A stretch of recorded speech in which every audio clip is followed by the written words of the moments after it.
मैं 50-60 घंटे काम करने के लिए लोगों को कहता था, लेकिन जैसे ही मैंने ये बहुत बड़ा प्रोजेक्ट लिया एक्स का, मैं कहता हूँ 120 घंटे एक हफ्ते में काम करना चाहिए।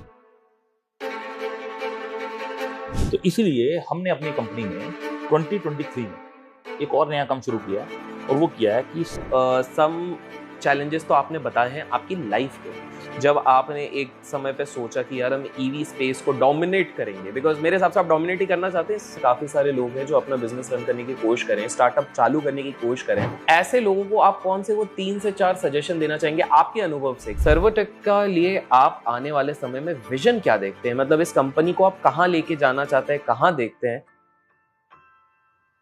ईवी एक ऐसा सेक्टर है जिसका बज ऑलमोस्ट हर जगह पर है, और ऐसे में अगर मैं एक ऐसे शख्स जो इतने ज्यादा अनुभव ले चुके हैं, 20 साल से ज्यादा का अनुभव जिसको एंटरप्रेन्योरशिप में है, ऐसे को लेके आऊं तो आप लोग क्या कहेंगे? वेल, आज मैं एक ऐसे ही शख्सियत को लेके आया हूं, जी हाँ, जो कि एक लिस्टेड कंपनी के ओनर है, और मैं लेके आया हूं अपने साथ रमन भाटिया सर। रमन जी, कैसे हैं आप? मैं बहुत बढ़िया हूँ जी। Abhishek ji, thank you. And आज आपकी जर्नी के बारे में तो हम जानेंगे, लेकिन मोस्ट इंपॉर्टेंटली हम कोशिश करेंगे कि लोगों को जितना हो सके आपकी कहानी से वैल्यू हम ऐड कर सकें और निकालने की कोशिश करेंगे, ठीक है? सो रमन जी, सबसे पहली चीज़, हाल फिलहाल में इलॉन मस्क का एक स्टेटमेंट हम देख रहे थे। इलॉन मस्क ये कहते हैं कि जब उनने एक्स लिया तो वो कहते थे कि यार पहले मैं 50-60 घंटे काम करने के लिए लोगों को कहता था, लेकिन जैसे ही मैंने ये बहुत बड़ा प्रोजेक्ट लिया एक्स का, मैं कहता हूँ 120 घंटे एक हफ्ते में काम करना चाहिए। काफ़ी सारे लोग कहते हैं कि एंटरप्रेन्योरशिप की दुनिया में ना लोगों के जो हैबिट्स होते हैं वो डिफाइन करते हैं कि आप कितने अच्छे एक एंटरप्रेन्योर बनोगे। एक जगह पर हाल फिलहाल में आपने सुना होगा, नारायण मूर्ति जी ने भी एक स्टेटमेंट दिया था कुछ समय पहले कि लोगों को और काम करना चाहिए, और काम करना चाहिए। मैं पहले आपका ओपिनियन जानना चाहूँगा, क्या सही में बहुत ज़्यादा मेहनत करने से ही आपके जैसे आप जिस मुकाम पे आज पहुँचे हो तब पहुँच सकते हैं, या फिर कोई दूसरा तरीका, शॉर्टकट भी होता है इधर पहुँचने का?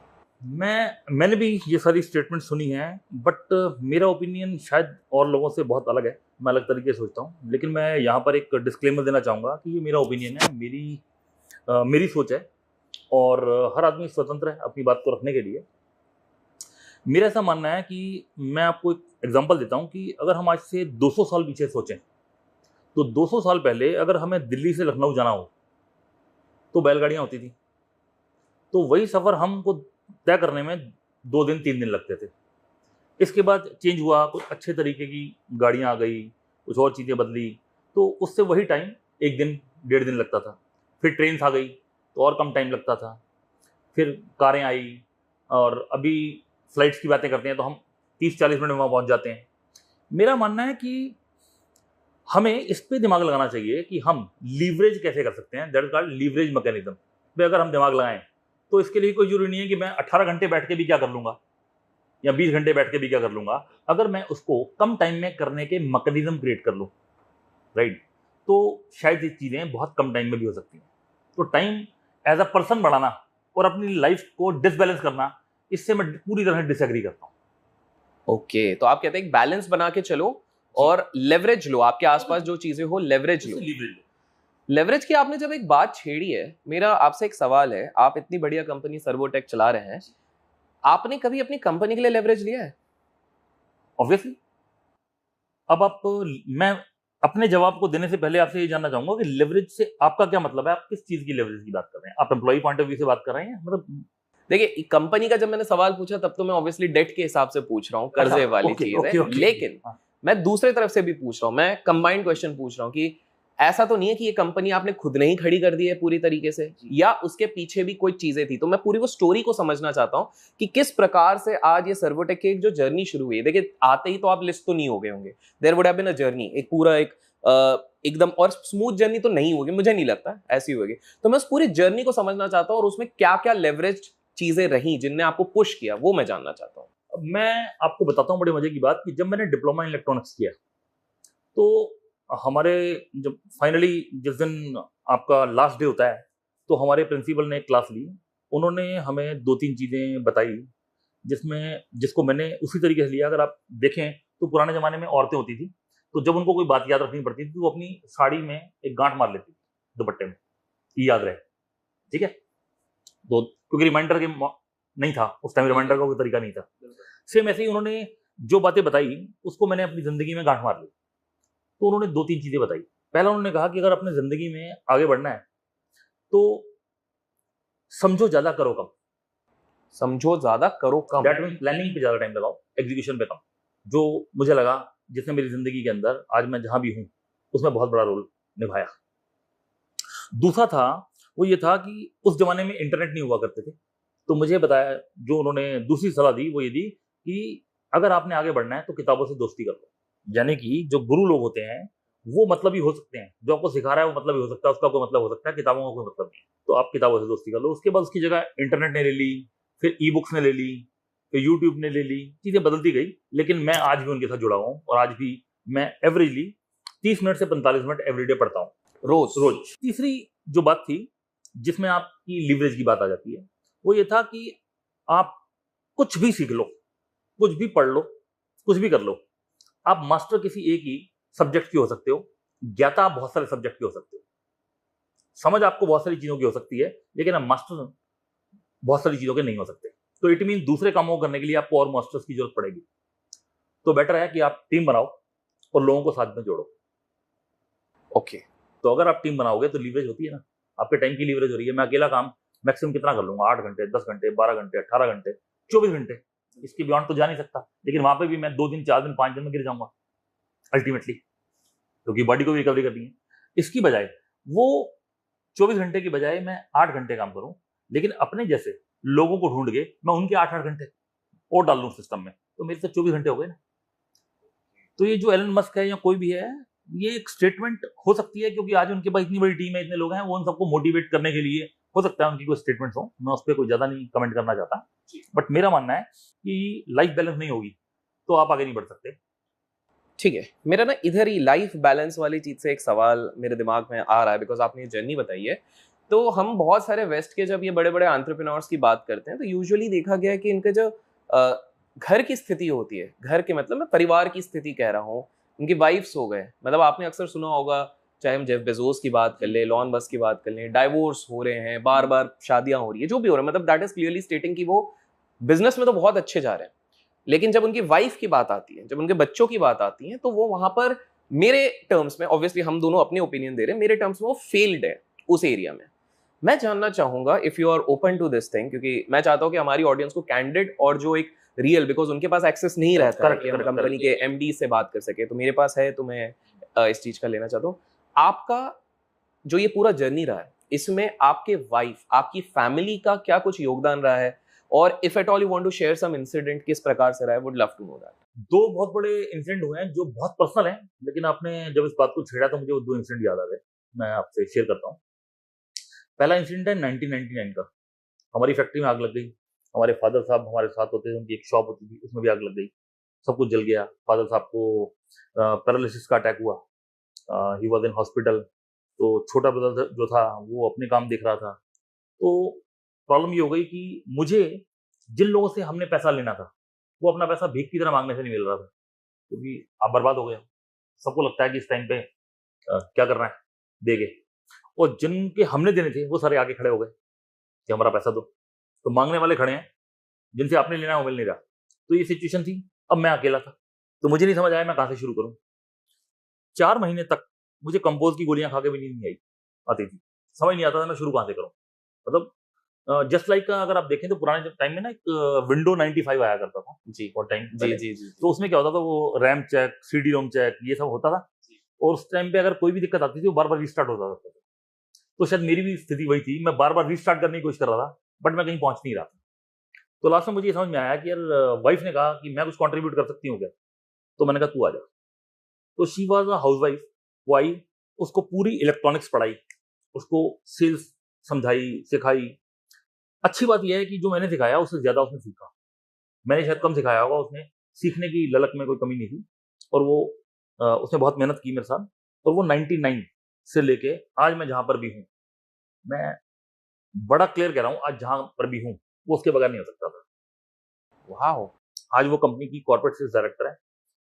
और हमारे बीच में एक तरह का कंपटीशन चलता है। हम हर साल जनवरी के फर्स्ट वीक में पूरे एक साल का प्लान बनाते हैं कि कितना हम रेवेन्यू करेंगे, क्या प्रॉफिटेबिलिटी करेंगे, कैसा करेंगे। और मार्च आते आते हमारे मुंह पे, टेक्निकली मैं इसको बड़े मजाक में ले रहा हूँ, हमारे मुंह पे उतने ऑर्डर मार दिए जाते हैं ये आपको 1 साल का ऑर्डर दे दिए, अब अगला आप बताओ और क्या कर सकते हो, आपकी औकात है और लेने की। तो ये है एक दोस्तों की तरह है। लड़ाइयाँ हमारी बहुत होती हैं, जब हमारी लड़ाई होती है तो लोग कहते हैं कि यार इनकी तो लड़ाई हो रही है, इस तरीके से तो इनके तलाक हो जाएँगे। लेकिन बाद में जो देख रहा होता है वो अपने मुँह पे ही थप्पड़ मारता होगा, यार इनका तो कुछ हो नहीं सकता, ये तो साले ऐसे ही हैं। तो हम लड़ते बहुत हैं, हमारी बिज़नेस की बहुत लड़ाइयाँ होती हैं। लेकिन जो हम हैं एक-दूसरे को कॉम्प्लीमेंट बहुत करते हैं। एंड आज जितनी भी रेवेन्यूज़ हैं, जो भी सेल्स टीम्स हैं, सब वही देखती है and she is taking care everything. That is the one example और वो आज बहुत बड़ा पिलर है मेरे लिए। दूसरा एपिसोड हुआ 2006 में हमारे साथ। 2006 में हमने एक प्रोडक्ट लॉन्च किया और हमने ये प्लान किया कि हम बहुत तेज़ी से ग्रो करेंगे और ये इस प्रोडक्ट के साथ बहुत तेज़ी से आगे जाएँगे। बट अनफॉर्च्यूनेटली वो डिसीज़न मेरा गलत हो गया। तो जब वो डिसीज़न गलत हुआ तो हमें करोड़ों का लॉस हुआ 2006 में। तो जब वो लॉसेस हुए तो मुझे नहीं पता आप भी कितना एस्ट्रोलॉजी को मानते हो, लेकिन एस्ट्रोलॉजिकल कुछ रीज़न निकल के आया जिसमें हमारे सामने ये बात रखी गई।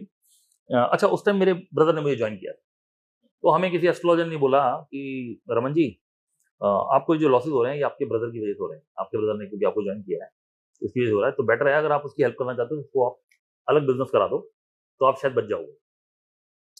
तो फैमिली ने भी मुझे ये समझाया कि यार अगर ऐसा है तो उसको अलग कर दो, ये लॉसेस को क्यों बियर करना है। वाइफ ने भी कहा, अल्टीमेटली ब्रदर चला गया उस शाम को कि ठीक है मैं चला ही जाता हूँ, मेरी वजह से अगर हो रहा है तो। मुझे सारी रात नींद नहीं आई।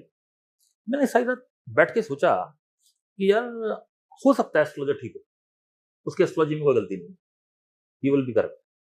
बट कल को ये कह सकता है कि तुझे अगले लॉसेस तो बीवी की वजह से हो रहे हैं, तो उनको छोड़ दो। परसों वो कह सकता है बच्चों की वजह से हो रहे हैं और वो हो सकता है ठीक हो। तो क्या मैं सब कुछ छोड़ता चला जाऊंगा? तो मैंने कहा नहीं छोड़ेंगे। तो मैंने अपने भाई को फोन किया, मैंने कहा अगर लॉसेस दिए तो मिलकर भुगतेंगे, देखते हैं क्या होगा। आपके सगे भाई थे? मेरे सगे भाई थे। तो उसको वापस लाया। तो मैंने कहा अगर नुकसान है तो मिलकर भुगतेंगे, प्रॉफिट्स हैं तो मिलकर करेंगे।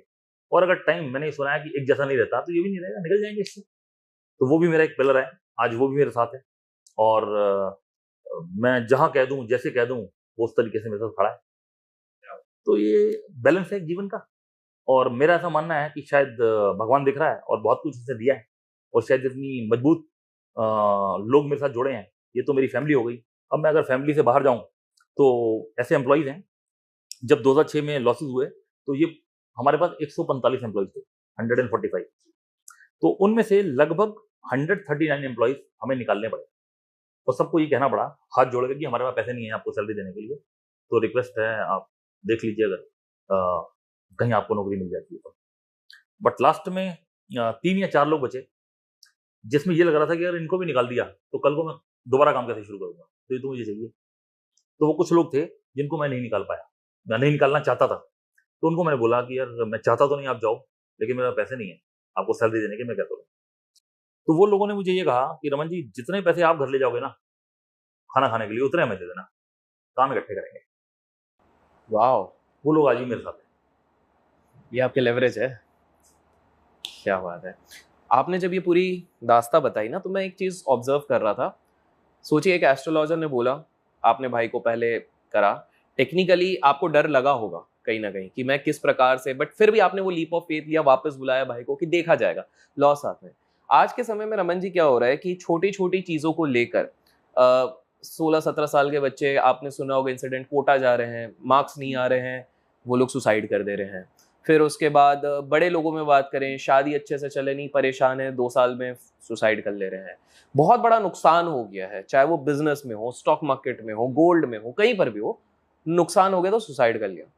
मैं सच सच आपसे जानना चाहता हूँ, क्या कभी आपने, 2 सवाल है मेरे इधर ही ताकि आप फ्री फ्लो में बताएं, क्या आपने अपने लाइफ में कभी इस तरह के सेटबैक्स रेगुलर बेसिस में देखे हैं, मतलब नुकसान जहां पर बड़े हुए हैं?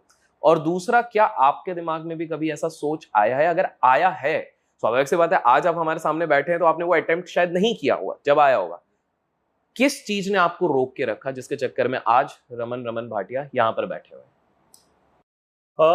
अगर हम सेटबैक्स की और लॉसेस की बात करें तो मेरा ऐसा मानना है कि जो मैं अक्सर कहता हूँ और शायद आज मैं ज़्यादा मजबूती से कहता हूँ कि कोई भी हार हार तभी होती है जब हम हार मान लेते हैं और जब तक हम हारते नहीं है तब तक हार हार नहीं होती।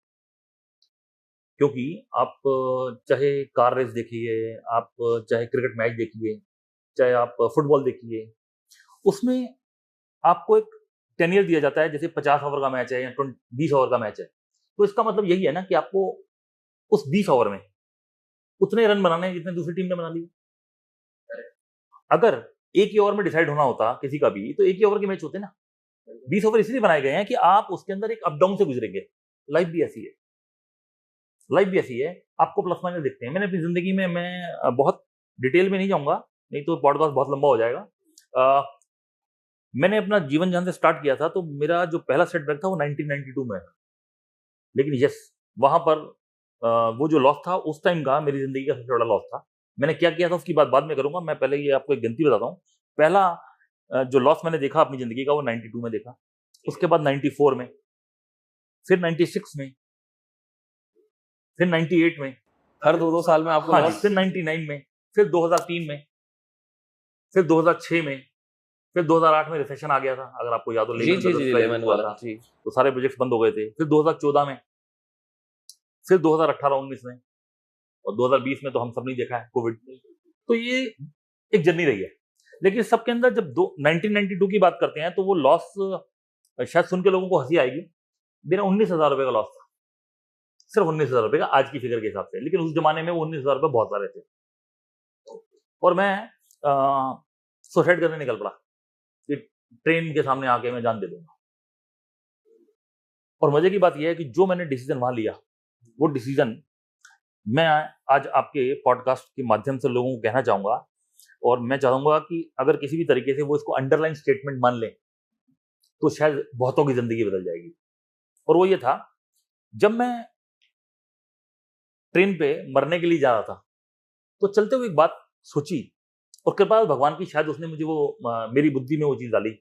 इस पर भी एक बात करेंगे अगर टाइम ने मुझे अलाउ किया।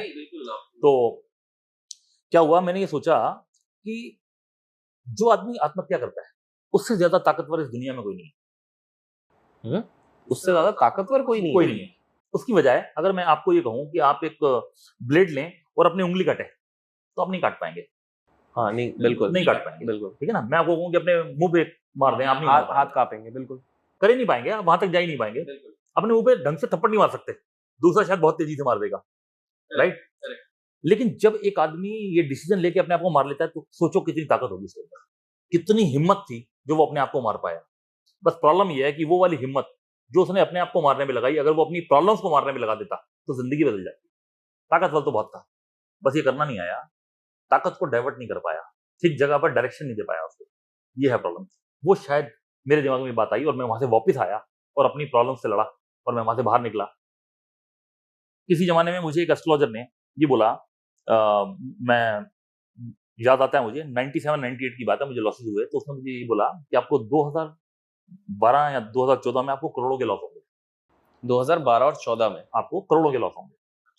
जब उसने ये बोला, तो मैंने उस आदमी को, उस एस्ट्रोलॉजर को बुला के मिठाई खिलाई। वो कहता है, यार जिंदगी में पहले आदमी मिले हो जिसको मैं लॉस की बात बताई, उसने मुझे मिठाई खिलाई। मैंने कहा, यार इतने करोड़ होंगे तो जाएंगे ना साले। इसका मतलब मैं बड़ा आदमी बनने वाला हूँ। वाह वाह। तो आप चीजों को कैसे लेते हैं, इसमें बहुत कुछ डिपेंड करता है। एक बात बताइए, मैं एक चीज नोटिस कर रहा हूँ, ये जितनी भी सिचुएशंस आपकी आ रही हैं, यहाँ पर एक जो शब्द होता है ऑप्टिमिज्म, पॉजिटिविटी, ये मुझे आपके अंदर बहुत झलकती हुई दिखी है। यूजुअली ये तब होता है या तो किसी के घर में ही इस तरह का वातावरण रहा हो कि भाई पॉजिटिव बातें हो रही हैं, घर वालों ने सिखाया है, या तो वो बहुत ज्यादा स्पिरिचुअलिटी की तरफ इंक्लाइंड हो। आपकी इसमें इतनी पॉजिटिविटी आ कैसे रही है? बिकॉज एक आम व्यक्ति को अगर आप कहेंगे जो इस स्थिति में है, 1992, स्वाभाविक सी बात है, आप काफी यंग है उस समय पे, 19,000 का नुकसान आज के डेट के हिसाब से बहुत बड़ी चीज हो जाती है। आज के हिसाब से भी मैं कहूंगा, आज कोई स्कूल कॉलेज जाता हुआ बच्चा अगर 19,000 रुपए जो पापा ने दिए वो गवा दे, तो मिडिल क्लास फैमिली की तो हालत खराब हो जाएगी। फिर उसके बाद करोड़ों के नुकसान की बात हो रही है। आप ये कैसे आ रही है पॉजिटिविटी, ताकि हमारे व्यूअर्स भी समझ सके कि कैसे ला सकते हैं? इसको मैं पहले एक मजाक में लेता हूँ थोड़ा सा, हंसने के लिए, उसके बाद मैं आपको इसके पीछे का एक लॉजिक बताऊंगा। मजाक ये है कि अगर मान लीजिए कोई बच्चा है और वो स्कूल में फेल हो गया, और उसके पिताजी गुस्से में हैं, और उन्होंने एक थप्पड़ मारा, 2 मारा, 3 मारे, 4 मारे, और उसके बाद 10, 20, 30 और मार दिए, तो 2, 4, 5 बार के बाद में पता नहीं लगती कि चोट कहाँ पड़ रही है, आप सुन्न हो जाते हो। अब जो पड़ रही है आपको दिख नहीं रहा होता। ऐसे ही जिंदगी ने जब बहुत सारी चोटें मारी, तो आपको एक लेवल के बाद में ये समझ नहीं आता कि अब क्या होगा। तो एक तो ये एक वजह रही, ठीक है, ये कहा मजाक में लेकिन सच में जैसा ही होता है। और इसको मैं एक दूसरे तरीके से भी समझाता हूँ। अपने जब मेरे से किसी का मिलना होता है, मेरा ये कहना है कि शायद ही कोई ऐसा इंसान हो जो मोबाइल रखता हो अपने पास और उसने कभी वीडियो गेम ना खेली हो। बहुत एक्सेप्शनल केसेस को हटा देता हूँ, आमतौर पे कभी ना कभी हमने कोई छोटी मोटी वीडियो गेम जरूर खेली होगी, करेक्ट। जब हम वीडियो गेम खेलते हैं तो मजे की बात यह है कि हर एक गेम के अंदर लेवल्स होते हैं, स्टेजेस होती हैं, बिल्कुल होती है ना। तो जब हम गेम खेलना शुरू करते हैं तो हमारी कभी तो सारी गेम ओवर फर्स्ट स्टेज में हो जाती है, या दूसरे में हो जाती है, तीसरी में होती है। तो जब हम थर्ड स्टेज में, फोर्थ स्टेज में पहुंच जाते हैं और वहां गेम ओवर होती है और हम दोबारा से शुरू करते हैं, तो आप ये देखेंगे कि पहली बार थर्ड स्टेज तक पहुंचते हुए हो सकता है मुझे 5 दिन लगे हों, दूसरी बार थर्ड स्टेज में पहुंचते तक मेरे को बहुत ज्यादा टाइम नहीं लगा। उसके बाद एक टाइम ऐसा आता है कि मैं बहुत जल्दी से वहां क्रॉस कर जाता हूँ। ऐसे ही जिंदगी एक सेट पॉइंट थ्योरी है, आप जहां तक अचीव कर लेते हो वहां तक आप इजी पहुंच जाते हो। मैं भी रिलेट कर रहा हूँ इस चीज से, बिल्कुल। तो आप जब भी कभी ऐसी जगह से गिरते हो तो आप वहां तक तो बड़े आराम से पहुंच जाते हो, वहां तक पहुंचने के लिए आपको कभी टाइम नहीं लगता। तो ये कुदरत के नियम। तो यह है एक बात। अब जहां तक आपने बात की पॉजिटिविटी की, तो मेरा ऐसा मानना है जो पॉजिटिविटी है ये सॉल्यूशन नहीं है किसी बात का। ये आपको एक ताकत जरूर दे सकती है, लेकिन ये गारंटी नहीं दे सकती कि आप बाहर कैसे निकलेंगे। इसके पीछे एक बहुत बड़ी जो चीज चलती है वो चलता है कि आप चिंता करते हैं कि चिंतन करते हैं। चिंता करते हैं कि चिंतन करते हैं, दैट मीन आप प्रॉब्लम को सॉल्व करने के ऊपर दिमाग लगाते हैं या प्रॉब्लम को लेके बैठ जाते हैं। मैक्सिमम लोग लेके बैठ जाते हैं। राइट। तो 1999 में जब मुझे लॉस हुआ था, जो मैंने आपको पीछे भी अभी बताया जी कि जिसके अंदर मेरे को कंबोज की गोलियां खा के नींद नहीं आती थी, काफी दिक्कत में था, तो वहां पर मैंने एक फार्मूला क्रिएट किया अपनी जिंदगी में। उस फार्मूला का नाम मैंने रखा लिब्रा। लिब्रा लिब्रा इसलिए रखा क्योंकि मेरी जो डेट ऑफ बर्थ के हिसाब से जो राशि है वो भी लिब्रा है, और लिब्रा एक तराजू होता है, ठीक है। तो तराजू का जो बैलेंस होता है वो होता है कि जब वो दोनों चीजें बराबर हो, एक तरफ हम कोई बाट रखता है, दूसरी तरफ उतनी चीज रख देता है तो वो बराबर हो जाता है, तो मतलब तोलना। तो मैं जब भी कोई प्रॉब्लम मेरी जिंदगी में आती है तो मैं हमेशा उस तराजू को ऑन करता हूं। एग्जाम्पल देता हूं बहुत छोटा सा। मान लीजिए मैं अभी रोड पे निकला और मेरी गाड़ी एक्सीडेंट हो गई। मेरे पास मर्सिडीज है एस क्लास इलेक्ट्रिक, तो मेरी एस क्लास मर्सिडीज रोड पे जाके एक्सीडेंट हो गई। मान लीजिए मैं एग्जाम्पल देता हूं कि वो 1.5 करोड़ रुपए की कार है, तो वो एक्सीडेंट इतनी तेज हुई है कि वो गाड़ी आगे से खत्म हो गई। तो 99% लोगों के अंदर ये चलता है कि मेरा 1.5 करोड़ की गाड़ी गई। बिल्कुल बिल्कुल यही आएगा। मैं वहां से गाड़ी से उतरूंगा और मैं ये देखूंगा कि ये जो गाड़ी गई है इसके अंदर मेरा मैक्सिमम लॉस क्या है। यानी कि मैं इसको दूसरे तरीके से समझाता हूं कि मैं उसका मैक्सिमम और मिनिमाइज सोचता हूं। मैक्सिमम लॉस है कि अब ये मैं गाड़ी नहीं रखूंगा और ये गाड़ी का लॉस हो चुका, तो दैट इज 1.5 करोड़ एग्जांपल। ये पूरा वर्स्ट केस ले लिया। वर्स्ट केस हो गया। अब इसका जो पॉजिटिव है वो ये है कि ये जो 1.5 करोड़ की गाड़ी खत्म हुई है, इस गाड़ी को मुझे रिपेयर और सारी चीजें इंश्योरेंस कंपनी दे देगी। तो हो सकता है मेरी जेब से 5 लाख रुपए लगे, और जब गाड़ी बेचने जाऊंगा तब 1.5 करोड़ की गाड़ी मेरी 1 करोड़ 30 लाख की बिकेगी, क्योंकि 20 लाख का लॉस वो भी करेगी। तो टेक्निकली मेरा लॉस 25 लाख रुपए है, यानी कि मिनिमम लॉस 25 लाख है, मैक्सिमम लॉस 1.5 करोड़ है। तो अब मुझे 1.5 करोड़ की टेंशन लेनी है कि 25 लाख की लेनी है। तो नजर आया कि 25 लाख तक मैं इसको ला सकता हूं, तो मिनिमाइज करके इसको 25 लाख पे ला सकता हूं। अगर मैं 25 लाख पे ला सकता हूं तो फिर मैं इस पे एक और फॉर्मूला लगाता हूं, और वो ये लगाता हूं कि अगर किसी समस्या का हल पैसा है और मेरी औकात में है तो मैं दिमाग नहीं लगाऊंगा। पैसे से उस चीज अगर वो सॉल्व हो सकती है तो ये 25 लाख अगर मैं बियर कर सकता हूं तो मैं कर लूंगा, इसमें दिमाग क्यों लगा रहा हूं। मैं दूसरी गाड़ी लूंगा या कैब लूंगा और निकल जाऊंगा। तो क्या आप ये कह रहे हैं कि अगर आज के समय पे 21वीं सदी पे कलयुग में किसी के पास पैसे हैं तो वो 99% प्रॉब्लम से नहीं, मैंने आपको जो बोला उसमें एक दूसरा जवाब और है। अगर किसी समस्या का हल पैसा है, हर समस्या पैसे से हल नहीं होती, इमोशंस पैसे से नहीं होती, रिलेशनशिप पैसे से नहीं बनती, फैमिली पैसे से नहीं चलती। हाँ, कुछ चीजें हैं जो पैसे से चलाई जा सकती हैं, लेकिन आप रिलेशन पैसे से नहीं बना सकते। मैं एक और एग्जांपल शेयर करता हूं आपको। मेरी और मेरे फादर साहब का रिलेशनशिप कभी बहुत बढ़िया नहीं था, ठीक है। मैं अगर कहता था दिन है तो वो कहते थे रात है। मैं कहता था कि अगर ये काम ठीक है तो वो कहते थे गलत है। मतलब हम दोनों कभी एक जगह नहीं थे, एक प्लेटफॉर्म पे नहीं थे, और ऐसा लगातार रहा। 2007 में हमारी एक लड़ाई हुई, मेरी और मेरे फादर की। उस लड़ाई में हमारे फादर साहब ने कहा कि मैं ना सारी लड़ाई खत्म करते हैं, मैं आज ये डिक्लेयर करता हूं कि मेरी कोई औलाद ही नहीं है, ओ मैं लिख के दे देता हूँ न्यूज़पेपर में कि मेरी औलाद नहीं है।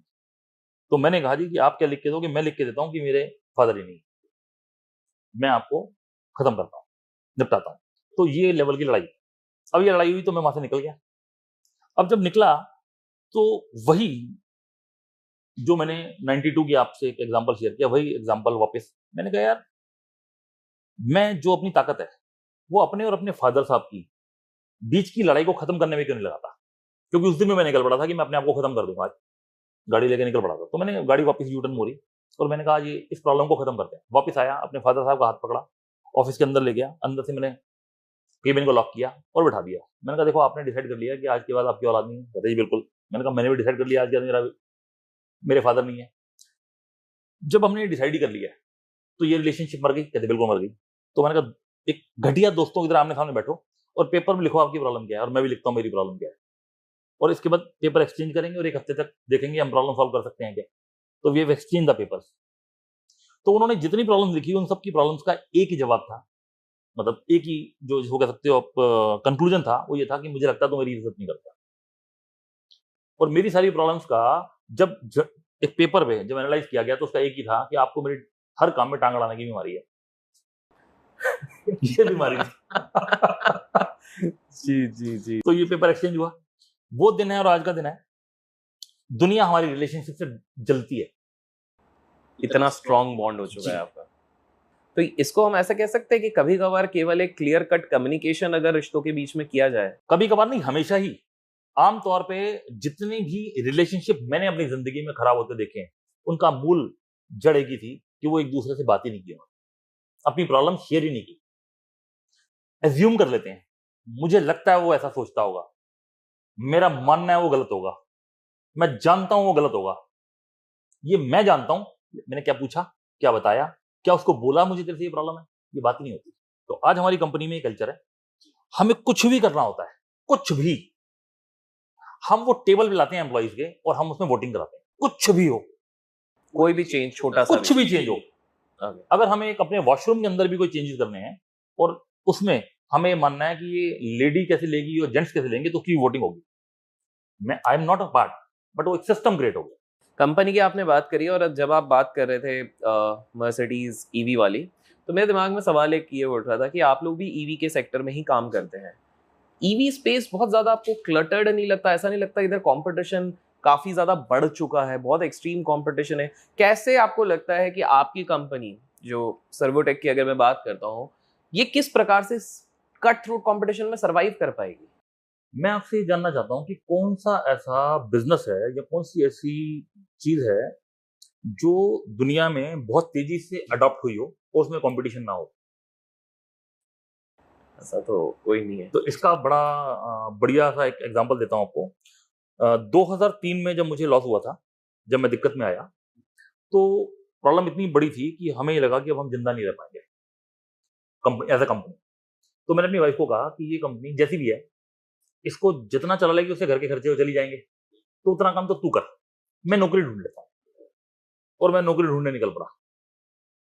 और अब नौकरी ढूंढने निकले तो अपनी फील्ड में ढूंढेंगे। तो उस टाइम पे उस फील्ड की एक बहुत बड़ी कंपनी थी। मैं उस कंपनी में गया और मैंने एक इंटरव्यू दिया, और इंटरव्यू दिया तो मैं सेलेक्ट हो गया। और मुझे पूछा गया कब से ज्वाइन करेंगे, तो शाम के 6 बज चुके थे। तो मैंने कहा जी कल सुबह से मैं आ जाऊंगा। डन। तो मैंने उनसे एक सवाल पूछा जो मेरी प्रॉब्लम थी, जिसकी वजह से मैं आया था। वो मैंने उनसे पूछा, मैंने कहा सर एक बात बताओ, प्रॉब्लम ये है कि कुछ एक बहुत बड़ी कंपनी थी, उस कंपनी ने मार्केट में प्रोडक्ट का प्राइस इतना ज्यादा स्लैश कर दिया था, एमआरपी प्राइस इतना ज्यादा स्लैश कर दिया था कि उस प्राइस पे लोकल मैन्युफैक्चर की मैन्युफैक्चरिंग कॉस्ट भी नहीं थी प्रोडक्ट। ओ ठीक है। राइट। तो मैंने कहा ये वाली प्रॉब्लम तो आपके साथ भी आने वाली है, आप भी कैसे करोगे प्राइस को और मार्केट कैसे बनाओगे? भाई प्राइस तो मेरे लिए नहीं कम हुआ ना, पूरी इंडस्ट्री के लिए कम कम हुआ। बिल्कुल। तो उन्होंने एक जवाब दिया, जिस जवाब ने मेरी जिंदगी बदल दी। उन्होंने कहा कि रमन, इस दुनिया में ना कुछ रूल है, तो एक यूनिवर्सल रूल है, और वो ये सच है कि आज तक किसी भी ब्रांड की मोनोपोली नहीं हो पाई पूरी दुनिया में। तो उस टाइम पे कुछ ब्रांड थे, जैसे कहीं सिबाका बिकता है तो कहीं बिनाका बिकता है, कहीं पेप्सोडेंट बिकता है तो कहीं कॉलगेट बिकता है, कहीं कोक बिकता है तो कहीं पेप्सी बिकता है। तो आपको सिर्फ अपना शेयर बनाना होता है मार्केट में, अपनी जगह बनानी होती है। तो अगर आप अपनी जगह बना लो तो इससे कोई फर्क नहीं पड़ता कि कौन कहाँ है। तो मैंने उनको एक ही बात बोली, मैंने कहा सर थैंक यू, मुझे लगता है मुझे नौकरी नहीं करनी, मेरी प्रॉब्लम सॉल्व हो गई। ये तो आपने बहुत ही सही चीज कही। लेकिन मुझे एक चीज बताइए, ऑल्दो सम चैलेंजेस तो आपने बताए हैं आपकी लाइफ के, अब मैं आना चाहता हूँ आपकी कंपनी के थोड़े से मेरे को चैलेंजेस जानने हैं। जब इसके बिल्डिंग अप प्रोसेस चल रही थी, जब आपने एक समय पे सोचा कि यार हम ईवी स्पेस को डोमिनेट करेंगे, बिकॉज मेरे हिसाब से आप डोमिनेट ही करना चाहते हैं अपने मोबिलिटी स्पेस में एंड डोमिनेट नहीं करना चाहते, इसको दूसरे तरीके से कहना चाहूंगा, जो मैं बहुत बार बहुत सारे प्लेटफॉर्म पे कह चुका हूँ, इसके अच्छे शब्द देना चाहता हूँ, इसको थोड़ा सा एक खूबसूरत शब्द देना चाहता हूँ। जब हम डोमिनेट या कुछ इस तरीके के नेगेटिव वर्ड्स की बात करते हैं, तो मुझे एक लगता है कि हम एक दूसरी दिशा में जा रहे हैं। मेरा मानना है कि मैं कंस्ट्रक्टिव पॉइंट ऑफ व्यू से बात करता हूं हमेशा, मैं डिस्ट्रक्टिव नहीं। बहुत बढ़िया। क्या हुआ 2021 में मेरे साथ एक एपिसोड हुआ छोटा सा, और एपिसोड ये हुआ कि अगर आपको याद हो तो 2021 में दूसरी कोविड की वेव आई थी, जिसके अंदर ऑक्सीजन कंसंट्रेटर की मारामारी हुई। तो मेरे साथ भी क्या हुआ कि मेरा एक दोस्त था, उसके लिए हमें एक कॉन्सेंट्रेटर खरीदना पड़ा, जिसका लगभग कीमत 2 लाख रुपए हमने पे की। तो जो कॉन्सेंट्रेटर लिया, तो मैंने वो कॉन्सेंट्रेटर को खोल के देखा एज अ, क्योंकि टेक्निकल आदमी थे, तो टेक्निकल आदमी को बहुत खुजली होती है सब कुछ देखने की। तो हमने खोल के देखा, तो अंदर से आवाज एक ही आई कि अब अगर कोई आदमी इस कॉन्सेंट्रेटर को यूज करने के बाद भी उसकी डेथ हो गई, तो उसको ये नहीं पता लगेगा कि वो कोविड से गया कि टेक्नोलॉजी से गया, क्योंकि क्वालिटी बहुत घटिया थी। तो हमने अपनी टीम को बुलाया और हमने कहा यार कि हम क्या बढ़िया कॉन्सेंट्रेटर जो 2 लाख रुपए में हमने खरीदा है, हम 20,000 में बना सकते हैं क्या? तो हमने आईआईटी के साथ मिलके वो कॉन्सेंट्रेटर इंडिया में बनाया, और हमने 38 करोड़ रुपए के कॉन्सेंट्रेटर भेज दिए उसी साल। हाँ। और हमने बहुत कम टाइम में वो काम किया।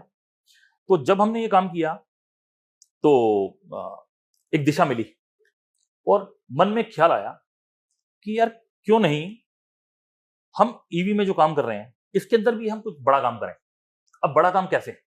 बड़ा काम ये था कि गवर्नमेंट को क्या हम कुछ कंट्रीब्यूट कर सकते हैं, क्या कुछ कंट्रीब्यूट हम कर सकते हैं अपनी इस जर्नी में गवर्नमेंट के साथ कुछ सपोर्ट कर सकते हैं। तो सपोर्ट ऐसे था कि गवर्नमेंट ने कहा फॉर एग्जांपल कि मैं 10,000 करोड़ खर्चूंगी। अब 10,000 करोड़ में अगर 1 करोड़ रुपए का एक प्रोडक्ट है तो 10,000 आएंगे, करेक्ट। और अगर वो 10 लाख रुपए का है तो 1 लाख आ जाएंगे। नंबर तो डिवाइड बाय द प्राइस है। तो क्या मैं टेक्नोलॉजी को बहुत इजी और इकोनॉमिक कर सकता हूं क्या? तो हमने ये प्लान किया कि हम इसको बहुत सस्ता कर देंगे। तो उसके लिए मैंने सबसे पहले जो भी दुनिया में बेस्ट प्रोडक्ट बिक रहे थे उनमें से कुछ प्रोडक्ट उठाए और हमने उसको तोड़ दिया। और तोड़ने के बाद हमने कहा कि इसमें मुझे तोल के बता दो कितना कॉपर है, कितना एल्युमिनियम है, कितना प्लास्टिक है, कितना सिलिकॉन है, और मुझे सबकी कीमत बता दो कि वो कमोडिटी की कीमत कितनी है। एल्यूमिनियम है 200 रुपए किलो है, कॉपर है 400 रुपए या 600 रुपए किलो है, जो भी प्राइस है, लोहा है 50 रुपए किलो है। तो इसके हिसाब से बताओ कितने रुपए का माल है। तो लोगों ने उस टाइम पे अगर मैं बात करूं तो 60 किलोवाट का चार्जर 14 लाख रुपए का बिकता था जब हम एंटर किए थे। तो हमने जब सब कुछ तोला और सारा कैलकुलेट किया तो ये नजर में आया कि उसमें रॉ मटेरियल की कॉस्ट तो 2-3 लाख रुपए, 2 लाख रुपए। तो मैंने कहा बाकी क्या है? तो उन्होंने कहा बाकी जो है वो है technology and conversion plus profit, 3 चीजें। तो मैंने कहा टेक्नोलॉजी और कन्वर्जन को सस्ता कर दो, तो प्रॉफिट अपने आप बढ़ना है, प्रॉफिट नहीं बनना, तो प्रॉफिट भी हम उतना प्रॉफिट भी उसी हिसाब से, तो प्रॉफिट भी हमें कम लेना है, ठीक है। तो प्रोडक्ट की कॉस्ट नीचे आ जाएगी, तो हम कंट्रीब्यूट कर देंगे। तो वो जो 14 लाख रुपए का पीस है हम उसको 4 लाख रुपए में ले आए। 14 की चीज 4 में, और हमने 4 में ले आए। और हमने उसके पीछे जो दूसरा टारगेट रखा वो एक और रखा कि इसको इतना सस्ता क्यों कर रहे हैं और हम क्या करना चाहते हैं। तो हमारा टारगेट ये था, एक और एग्जांपल देता हूं आपको। अगर आज कोई भी एंड्रॉयड फोन लेता है, एंड्रॉयड आज 90% मार्केट को डोमिनेट करता है, करेक्ट है। तो अगर कोई भी एंड्रॉयड फोन लेता है किसी भी कंपनी का ले ले, तो वो बताता है कि मेरी स्क्रीन कितनी बड़ी है, स्क्रीन के पिक्सल कितने हैं, मेरा बैटरी बैकअप कितना है, मेरा रैम कितनी है, मेरा कैमरा कितना मेगापिक्सल, ये सारी बातें बताता है। एप्पल वाला कहता है एप्पल एप्पल ही होता है, वो कुछ नहीं बताता, कोई स्पेसिफिकेशन नहीं होती। ये जो डिफरेंस है ना, हमें ये डिफरेंस क्रिएट करना है कि सर्वोटेक के प्रोडक्ट को लोग बोले कि सर्वोटेक होता है, बट इसका जो प्राइस होगा वो चाइना के FOB प्राइस के बराबर होगा, यानी कि जितने रुपए में चाइना की फैक्ट्री से वो प्रोडक्ट वहां से निकलेगा उस प्राइस पे मैं यहाँ बेच दूंगा। ये मेरा टारगेट है।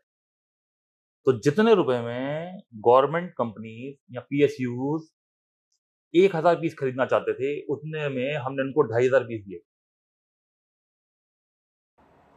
वाह। तो कहीं ना कहीं आपका ये था कि मैं अकेले ही क्यों फायदा करूं, पूरे इकोसिस्टम का भी बेनिफिट में करता हूं। तो बिकॉज हम इकोसिस्टम की बात कर रहे थे, मैं हाल फिलहाल में कुछ अखबारों में रिपोर्ट पढ़ रहा था, हमारे आदरणीय प्रधानमंत्री नरेंद्र मोदी जी, तो वो भी काफी ज्यादा इलेक्ट्रिक ड्राइव रेवोल्यूशन की तरफ काफी ज्यादा इनकी ये चीजें आ रही है। आपको लगता है इसके कारण आप लोगों को भी बेनिफिट होगा? ऑब्वियसली इकोसिस्टम में जो आएंगे सबको फायदा होगा। जब आप एक इकोसिस्टम की तरफ बढ़ते हैं तो बेनिफिट सबको मिलता है। ओके। आज हम अगर बात करें तो हमारा जो टारगेट है वो सिर्फ और सिर्फ अच्छा प्रोडक्ट बेचना नहीं है, ठीक है, सिर्फ प्रॉफिट कमाना नहीं है। ठीक है। हमारे मिशन में एक चीज और ली है हमने, और वो ये ली है कि 2026 क्रॉस करने के बाद हमारी कंपनी में एम्प्लॉयमेंट के लिए लोग सिफारिश लगवाएंगे। हम ऐसा सिस्टम और इस तरीके का एक एनवायरनमेंट क्रिएट कर रहे हैं इस कंपनी में कि लोग कहेंगे यार सर्वोटेक में नौकरी मिल जाए तो इससे बढ़िया जिंदगी नहीं होगी। That is a thought. इसके अलावा हम एक और काम कर रहे हैं। मुझे ऐसा लगता है कि जहां तक ये कंपनी हम ले आए, इसमें शायद हमारे किए हुए काम 10-20-30% होंगे। कुछ किस्मत भी है, कुछ परमात्मा की कृपा है हम पे, जिससे हम यहाँ तक आ पाए। और वो कृपा मुझ अकेले पे नहीं है, वो शायद इसके अंदर जितने भी लोग जुड़े हुए हैं, चाहे वो एम्प्लॉयज हैं, चाहे वो वेंडर है, सप्लायर है, और चाहे वो हमारा कस्टमर है, चाहे वो हमारा इन्वेस्टर है, इन सबकी दुआएं भी साथ हैं। इसीलिए मैं देखता हूं तो इतनी छोटी सी कंपनी के अंदर शायद हमारे शेयर होल्डर लगभग 2 लाख के आसपास तो कंपनी के शेयर होल्डर्स हैं। तो मैं ऐसा देखता हूं कि वो सब की भी दुआएं कहीं ना कहीं इस कंपनी के साथ हैं। तो मुझे दिमाग में ये ख्याल आया कि यार इस सब के बाद भी एक सोच थी जिसके साथ मैं इसको यहाँ तक लेके आया। और एक दिन ऐसा आएगा जब मैं चला जाऊंगा इस दुनिया से, सबने जाना है।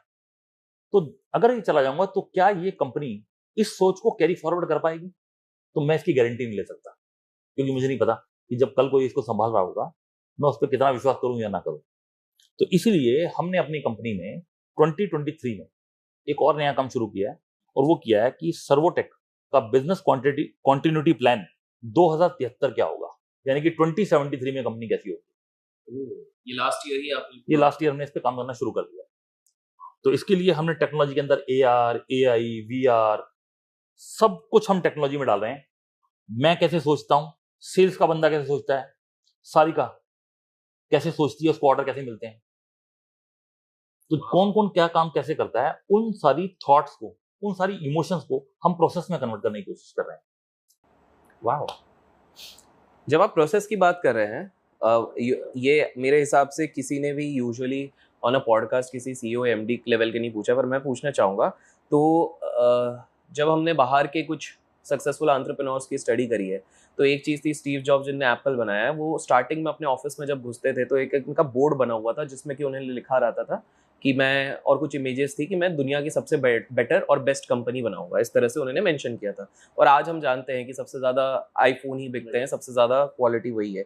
लाइकवाइज अगर हम बात करते हैं धीरू भाई अंबानी सर की भी, सारे लोगों की हम बात करते हैं, कहीं ना कहीं ये जो एक बज़वर्ड आजकल चलता है विजुअलाइज करना, या फिर आप अपने ड्रीम्स को लिखते हैं, मैं आपसे पूछना चाहूँगा, क्या आपने भी आज तक कभी कुछ ऐसा किया है? Do you believe in all these things कि आप एक ड्रीम बिग करें, ड्रीम लिखें, इस तरह से? मैं आपके व्यू जानना चाहता हूँ इस पर। हम बिल्कुल, मैं इससे सहमत हूँ, और ऐसा शायद मैं पिछले कई सालों से कर रहा हूँ। और जब हम लोग IPO लेके आए थे, मुझे बताते हुए बड़ी खुशी होगी कि तब भी एक विजन बोर्ड बना था। हम लिस्ट हुए थे 24 अगस्त 2017 को, और विजन बोर्ड बनाया गया था 11 अप्रैल 2017 को, लगभग 4 महीने पहले, कि हम IPO लाएंगे। और शायद बहुत ही बिरली कंपनियों में से हम एक रहे हैं जो 3.5 महीने में IPO ला के लिस्ट हुए। तो वो विजन बोर्ड हमने बनाया, और उसमें हमने लिखा कि हम कब क्या क्या करेंगे और कैसे करेंगे। तो एक 10 साल का पूरा एक जर्नी हमने बनाई उसके ऊपर। और वो जो 10 साल की जर्नी हमने बनाई, उस 10 साल की जर्नी में बनाने के बाद, वो तो एक ही विजन बोर्ड है जिसपे सिर्फ वो 10 साल दिख रहे हैं, 10 साल बाद कहाँ होंगे वो लिखा। इसके बैकएंड पे हमने एक्सेल पे बहुत सारी शीट्स बनाई जिसमें हमने ये लिखा, बनाया कि हम हर साल कहाँ होंगे। तभी तो वो, जब तक हम इन डॉट्स को नहीं जोड़ेंगे, कनेक्ट नहीं करेंगे, तब तक हम पहुंच नहीं सकते।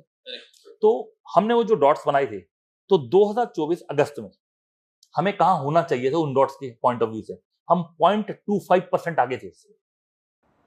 पर मुझे एक चीज समझ में नहीं आ रही, मैं आज के समय पे मान लीजिए कोई हमारा व्यूअर है, वो मान लीजिए बिजनेस चालू करना चाहते हैं, वो आज एक बोर्ड बना लेते हैं और उसमें लिख देते हैं कि यार मैं एक 100 करोड़ की कंपनी अगले 5 साल में बनाऊंगा, उसने एक लिख दिया और अपने सामने लगा दिया। ये वर्क कैसे करता है? ये तो कुछ जादू टोना टाइप कुछ लग नहीं, रहा है। इसमें एक चक्कर है, और वो ये है कि जैसे गीता की बात करें, तो गीता को सब पढ़ते हैं और उसके मतलब सब अपने तरीके से निकालते हैं, इंटरप्रेट अपने हिसाब से करते हैं। तो ऐसे इस बात का भी मतलब लोग अपने अपने तरीके से ले लेते हैं और उनको लगता है शायद विजन बोर्ड बनाने से कुछ हो जाएगा। मैं इसको ऐसे कहता हूँ कि हर इंसान के दिमाग में पूरे दिन के अंदर लगभग 85,000 से ज्यादा थॉट्स आती हैं। हम बार बार कुछ ना कुछ सोच रहे हैं, तो जो थॉट्स हैं वो थॉट्स को पहले आपको कन्वर्ट करना होता है। एक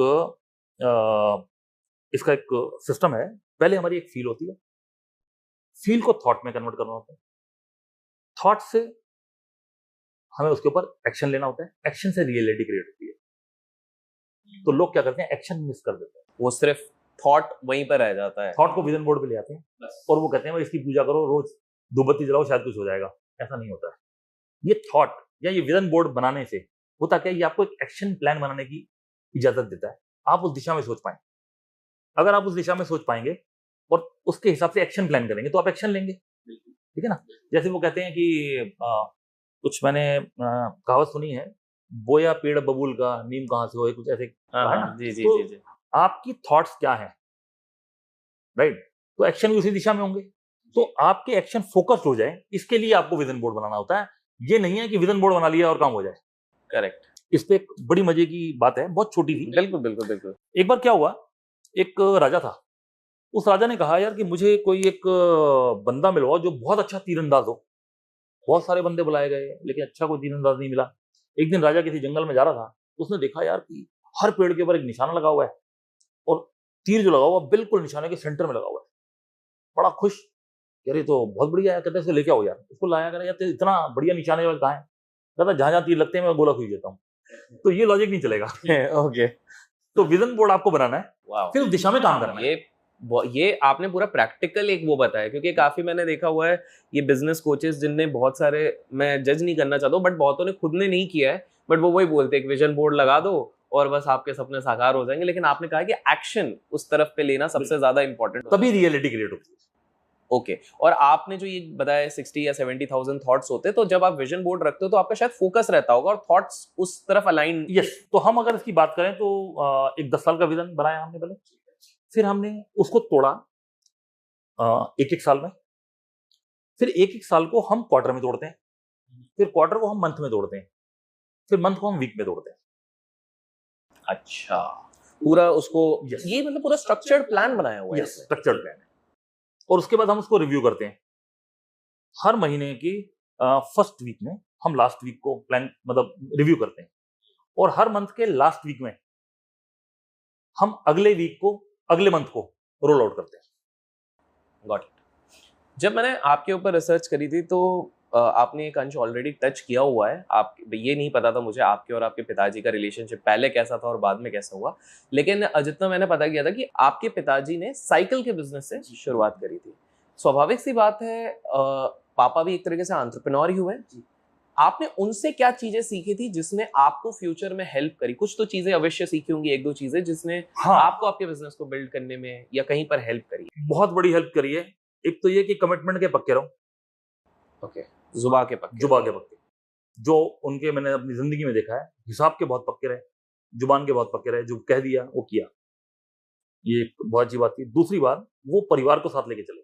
हमें जो आज लगता है शायद पहले नहीं लगता था, जिसकी वजह से हमारे आपस में विचार नहीं मिले, उसकी बहुत बड़ी वजह यह थी कि पिता कहाँ से देख रहा है वो बच्चे को समझ में नहीं आता, उसको लगता है कि वो गलत है। इसको कहते हैं रूथलेस कंपैशन। आपने शायद ये सब सुना है कि नहीं सुना? Ruthless compassion. रूथलेस कंपैशन का मतलब होता है कि मैं अगर एक रोड पे जा रहा हूँ, ठीक है, और मेरी गाड़ी किसी से लग गई, मेरी गाड़ी किसी से टच हो गई और वो बंदा उतरा, उसने मुझे 2 थप्पड़ मारे, मैंने उसको 2 थप्पड़ मार दिए, तो ये एक लड़ाई है। उसने मुझे पीटा, मैंने उसको पीटा। मैं पेपर में कम नंबर लेके आया और घर आया और मेरे पिताजी ने मुझे पीटा और मुझे कहा साले ढंग से पढ़ ले। ये वो पिटाई नहीं थी, जो पिटाई वहां थी, ये पिटाई मेरे भले के लिए थी, वहां बदले की पिटाई थी, ये मेरे भले की पिटाई थी। It is a ruthless compassion. ये वो कंपैशन है, ये वो प्यार है जिस प्यार को जताया नहीं जा रहा, उसकी पिटाई इसलिए की जा रही है क्योंकि आज अगर जताया गया और साथ दिया गया तो शायद ये वहां नहीं पहुंच पाएगा जहां मैं कुछ चाहता हूं। तो वो जो एक गैप था ना, वो अंडरस्टैंडिंग का गैप मेरी साइड से था, उनकी साइड से नहीं था। तो मैं इस गलती को एक्सेप्ट करता हूं कि तब तक मैंने नहीं समझा था, और जब समझ लिया तो मैंने आपको बताया भी कि इसमें निकला ये कि उनको लगता था मैं उनकी इज्जत नहीं करता, तो शायद वो मेरे एक्शन ऐसे थे जो वो ऐसा उनको फील करा रहे थे, तो मैंने वो एक्शन चेंज कर लिए। बिल्कुल, बिल्कुल।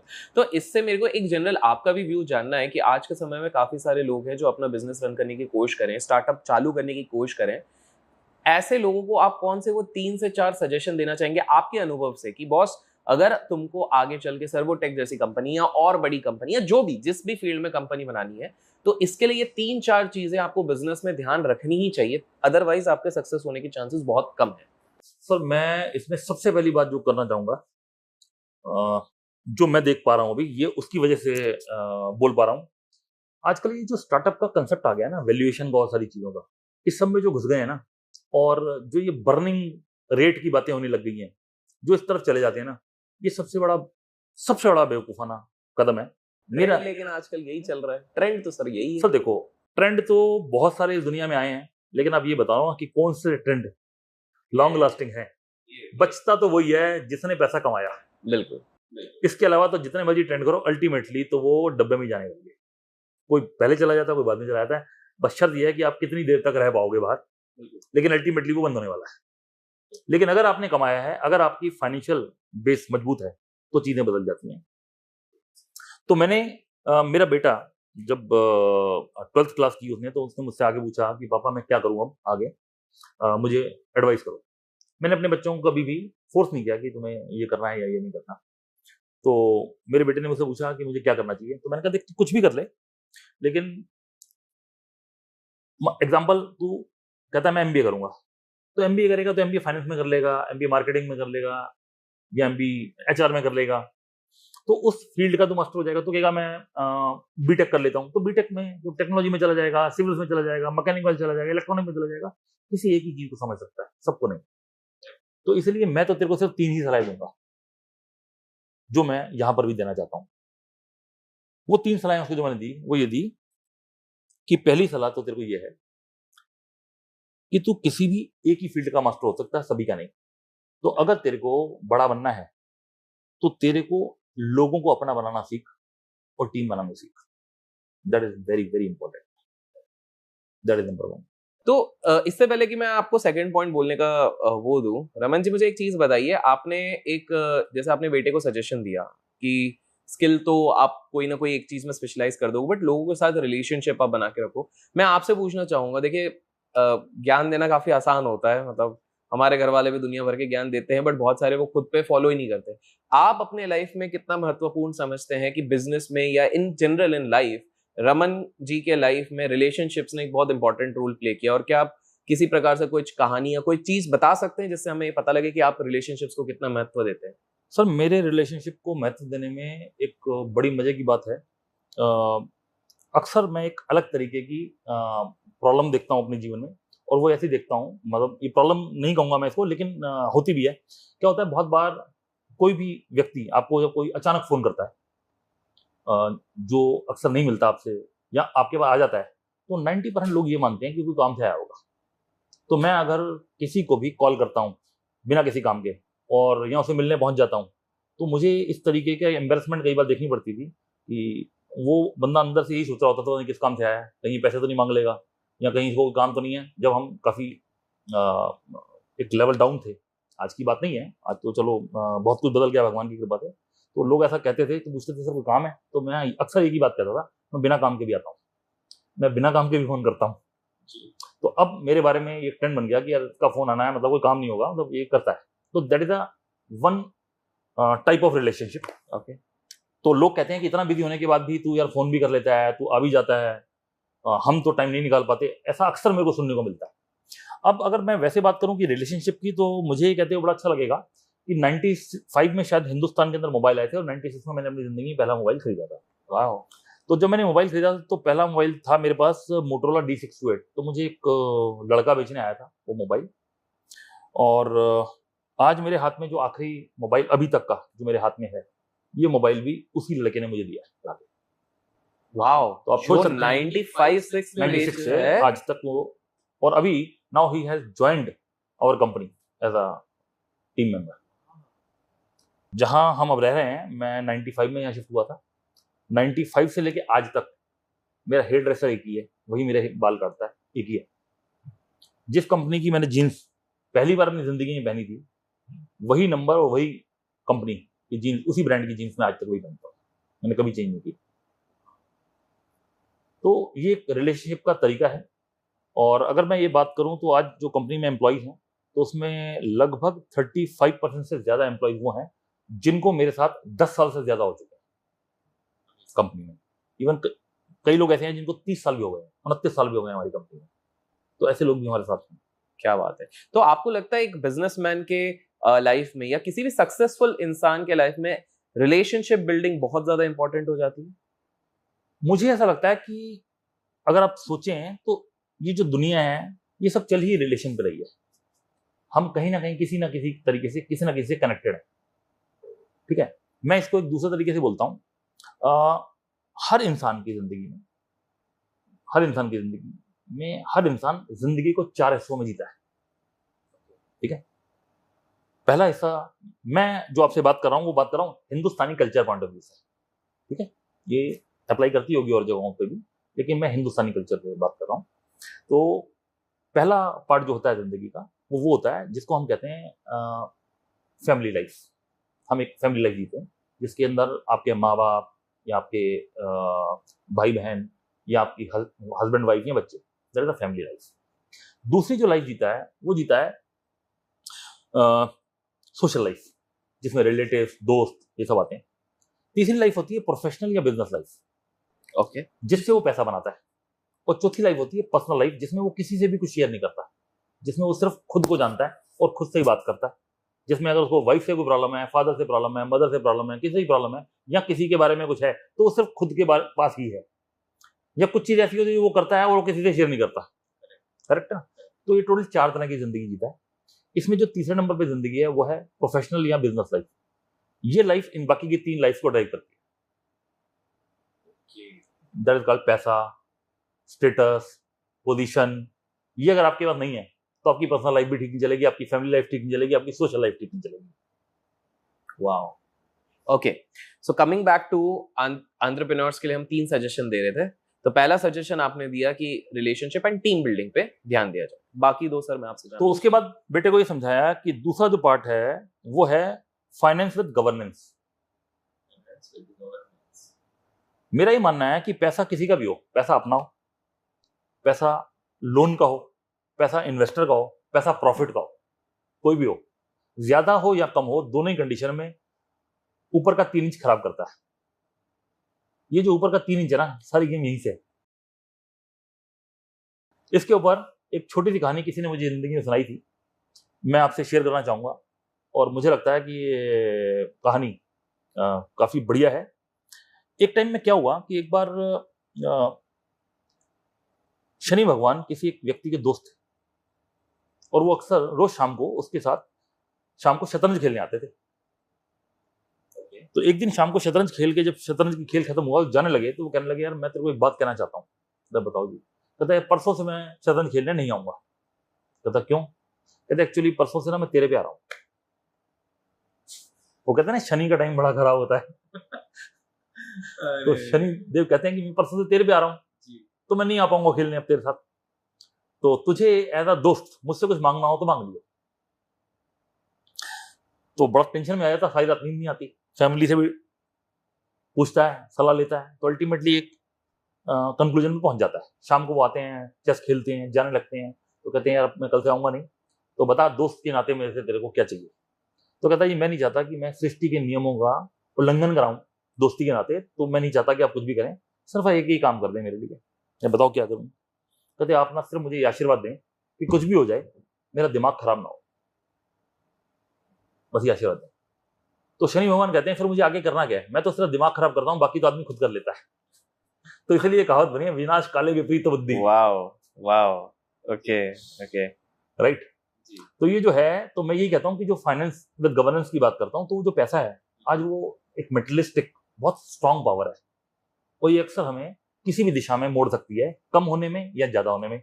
या तो डेस्परेट करेगी, हमें ड्राइव करेगी नीचे की तरफ, या हमें गलत कामों की तरफ ड्राइव करेगी, या हम पैसे को बर्बाद करेंगे। ठीक है, कुछ भी कर सकते हैं।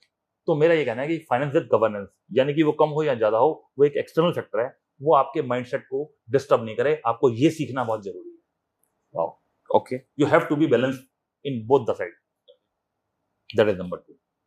तीसरा, मैंने अपने बेटे को कहा, मुझे नहीं पता औरों के लिए कितना रेलिवेंस है, वो उसके लिए रेलिवेंस था, यहां कितना होगा मुझे पता नहीं है, लेकिन मैं उसको रिपीट जरूर करना चाहूंगा। मैंने उसको कहा कि बेटा, तू जहां खड़ा है वहां तेरे पास एक प्लेटफॉर्म है, ठीक है?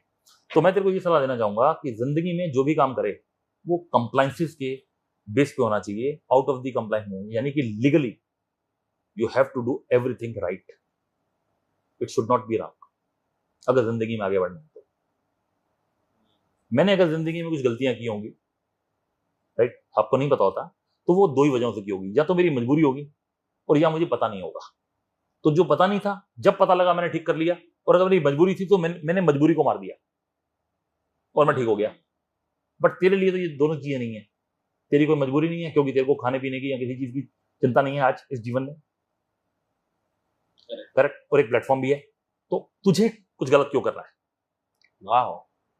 तो यू हैव टू डू और एवरीथिंग। ये इधर भी अप्लाई होता है रमन जी। नहीं, कई लोग कह सकते हैं कि मैं तो यहाँ नहीं खड़ा, तुम्हें क्या पता मेरे जीवन में क्या चल रहा है।